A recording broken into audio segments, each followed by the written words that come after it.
আসসালামু আলাইকুম, hello everyone. আমার প্রিয় চাস্তো ভাইকে রিসিভ করার মুহূর্তটা অনেকটাই সুন্দর ছিল, কিন্তু বৃষ্টির জন্য খুবই কষ্ট হয়ে গেছিল আমাদের। কেননা আমি বাসার থেকে বের হই সময় বৃষ্টি ছিল, মেঘে ভিজে গিয়েছি এয়ারপোর্ট, এবং কি রাতেও বৃষ্টি থামে নাই। আসার সময় বৃষ্টিতে ভিজে আসতে হয়েছে।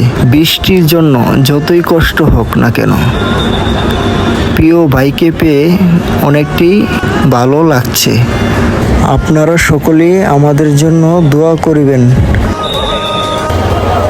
অবশেষে আমরা মাইকো নিয়ে এয়ারপোর্ট থেকে বের হয়ে যাচ্ছি, কিন্তু বের হওয়ার সময় এয়ারপোর্টের ব্যাকগ্রাউন্ডটা অনেকটাই সুন্দর লাগছিল।